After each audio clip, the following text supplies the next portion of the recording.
Привет, друзья! Я подготовила для вас готовое меню на всю неделю, чтобы вы не тратили время на планирование. В этом видео 6 простых и сытных рецептов, которые точно понравятся всей семье. Смотрите, сохраняйте и готовьте с удовольствием. Пшённую крупу проверяю на примеси. Промываю несколько раз, заливаю кипятком на 2-3 минуты для того, чтобы пшено не горчило. Мне, честно говоря, не каждый раз попадается пшено, которое горчит. Но лучше залить кипятком и быть уверенной, что каша точно получится вкусной. В емкость для запекания всыпаю промытое и замоченное пшено. У меня емкость объемом 2,5 литра. Готовить такую кашу можно и в горшочках. Тыкву мою, очищаю, удаляю семена. У меня маленькая тыква, поэтому я буду использовать ее всю. Если же тыква большая, то от нее понадобится небольшой кусочек. И из оставшейся тыквы можно приготовить много другой вкусноты. Тыква должна быть сладкая. Натираю тыкву на крупной терке и отправляю в кашу. Добавляю сахар. Мне хотелось в этот раз очень сладкую кашу, поэтому я добавила столько сахара. Сахар можно вообще не добавлять. Тыква обладает природной сладостью, можно добавить немного на ваш вкус. Добавляю соль и ванилин для аромата. Заливаю молоком. Хорошенько перемешиваю до равномерного распределения всех ингредиентов. Сразу добавляю сливочное масло. Я сливочное масло всегда в кашу добавляю при варке, а не при подаче. Мне так больше нравится. Закрываю крышкой, отправляю в предварительно разогретую духовку на 220 градусов на 1 час. Вкусная, сытная, ароматная каша готова. Если каша недостаточно сладкая, при подаче ее можно немного полить медом. Обязательно попробуйте приготовить именно по этому рецепту, не пожалеете. Даже те, кто не любит тыкву, по достоинству оценивают эту пшеную кашу с тыквой. Я пробовала много рецептов пшеной каши с тыквой, но такой мне нравится больше всего. Каша получается очень и очень вкусной. Приготовленная в духовке пшеная каша с тыквой всем хороша. В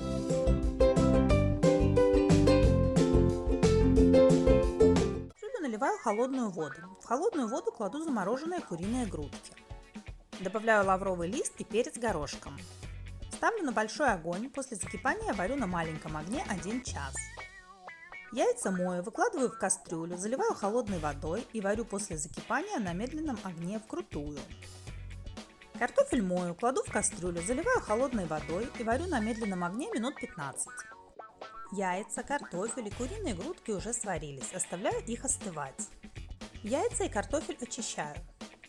Куриное мясо отделяю от костей и произвольно нарезаю. Редис мою, очищаю и натираю на крупной терке. Не люблю, когда он чувствуется явно. Огурцы мою и не очень мелко нарезаю. Салат мою, просушиваю бумажным полотенцем, вырезаю на каждом листе ствол и нарезаю. Яйца нарезаю не мелко и не крупно. Картофель нарезаю небольшими кубиками. В блендер добавляю кефир. Кефир именно однопроцентный, я его не разбавляю. Мне нравится кефир «Новая деревня», у него идеальный вкус, на мой взгляд. Укроп и петрушку мою, просушиваю бумажным полотенцем, нарезаю и добавляю в кефир. Измельчаю это все в блендере до однородной консистенции. В кастрюлю добавляю курицу, огурцы, картофель, редис, черный молотый перец, соль, салат, яйца. Все хорошо перемешиваю до однородного распределения ингредиентов. Выкладываю в тарелку для подачи. Заливаю кефиром с зеленью, количество кефира по желанию. Зеленый лук промываю, просушиваю бумажным полотенцем, нарезаю и посыпаю при подаче. Окрошка получается очень теплая, конечно, в кавычках, прямо летняя. Мне нравится именно такой вариант окрошки – куриная окрошка на кефире. В последнее время готовлю только так.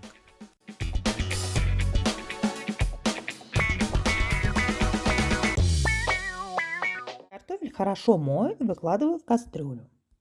Заливаю кипятком.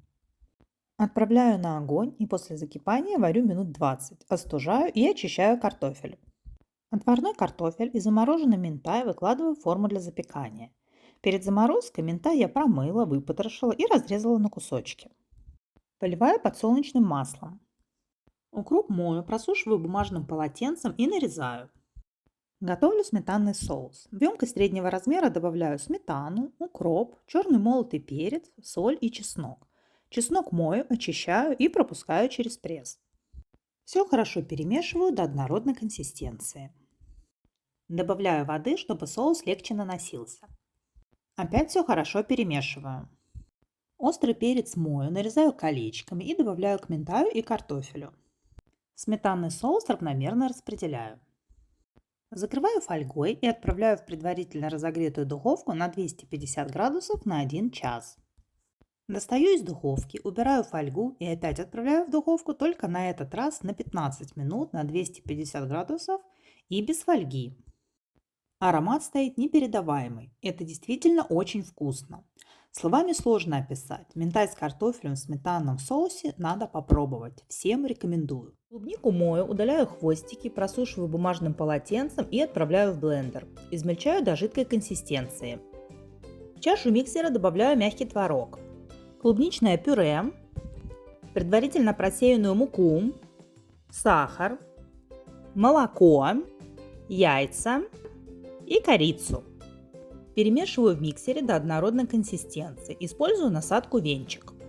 Тесто получается более жидкое, чем на оладьи, но более густое, чем на блины. Ставлю сковороду на огонь. Наливаю подсолнечное масло.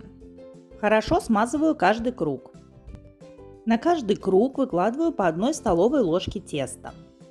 Жарю примерно 1 минуту на одной стороне. Переворачиваю и жарю еще 1 минуту. Сейчас опять напишите, что это реклама сковороды. Называйте как хотите, а я просто балдею от этой сковороды. Вы только посмотрите, на ней получаются идеально круглые панкейки. У меня прямо глаз радуется. Правда, пышные оладушки на ней не пожаришь. Всего у меня получился 21 панкейк. На блюдо для подачи выкладываю 3 чайных ложки йогурта. У меня клубничный йогурт Тема. На каждую ложку йогурта выкладываю панкейк. Поверх по 1 чайной ложке йогурта, поверх панкейк, снова чайная ложка йогурта и снова панкейк. Украшаю йогуртом для подачи, выкладываю йогурт на панкейки. Также выкладываю йогурт на блюдо между панкейками. Клубничные панкейки с корицей – это довольно вкусное решение, которое просто в исполнении. Такие панкейки однозначно заслуживают вашего внимания. Обязательно приготовьте их, и вам они точно понравятся.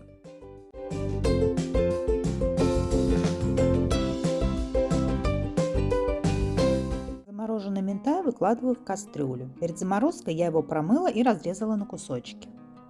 Добавляю веточки укропа, веточки петрушки, лавровый лист, перец горошком, соль, кориандр, черный молотый перец и замороженный бульон.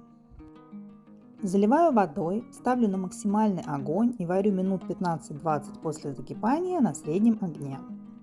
Достаю рыбу из бульона и отделяю рыбное мясо от костей. Бульон процеживаю в другую кастрюлю. Отправляю кастрюлю на медленный огонь. На сковороду наливаю подсолнечное масло. Лук мою, очищаю, нарезаю полукольцами и выкладываю на сковороду. Жарю лук до золотистого цвета. Жареный лук отправляю в бульон. Добавляю морковь. Морковь у меня замороженная. Перед заморозкой я ее помыла, почистила и натерла на крупной терке. Сельдерей мою, нарезаю соломкой и добавляю в бульон. Туда же отправляю рыбу, отделенную от костей. Все хорошо перемешиваю для равномерного распределения всех ингредиентов. И варю еще минут 15-20. При подаче украшаю листьями сельдерея. Получается очень интересный, вкусный, легкий и быстрый в приготовлении супчик.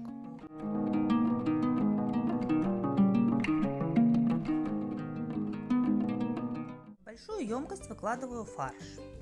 Перец мою, удаляю сердцевину, нарезаю маленькими кубиками и добавляю к фаршу. Морковь мою, очищаю, натираю на крупной терке и добавляю к фаршу.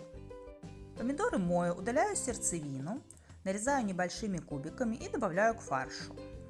Добавляю яйца. Чеснок мою, очищаю, пропускаю через пресс и добавляю в фарш. Добавляю соль, черный молотый перец, сушеный укроп, сушеную петрушку и острый молотый перец. Все хорошо перемешиваю до однородной консистенции. 2 ложками формирую кнедлики. Обваливаю их в панировочных сухарях. Сковороду ставлю на огонь, наливаю подсолнечное масло. Когда масло нагреется, выкладываю кнедлики на сковороду. Жарю их на медленном огне с 3 сторон до золотистой корочки. Когда одна сторона становится золотистой, переворачиваю на вторую сторону. кастрюлю вливаю 3 столовые ложки масла. Добавляю соль. Булгур проверяю на наличие примесей. Хорошо промываю и добавляю в кастрюлю. Все хорошо перемешиваю. На медленном огне жарю булгур до легкого орехового аромата. Такая процедура позволит оставаться булгуру рассыпчатым не только в первый день. Заливаю булгур водой. На 500 граммов булгура идет литр воды. Все хорошо перемешиваю. Варю после закипания на медленном огне до полного испарения жидкости. Булгур не должен прилипать ко дну и быть рассыпчатым. Эти котлетки мне очень нравятся. Это мой любимый рецепт говяжьих котлет с овощами. Получаются ароматные, сочные внутри и с хрустящей корочкой снаружи кнедлики. И рассыпчатый вкуснейший булгур. Если еще не готовили такой ужин, обязательно приготовьте, вам точно понравится. Напишите в комментариях, вы уже пробовали булгур?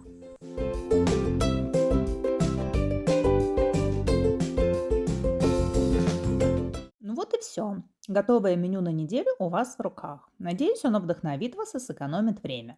Если видео было полезным, ставьте лайк. Пишите в комментариях, какой рецепт приготовите первым. Всем отличной недели и приятного аппетита. Пока-пока!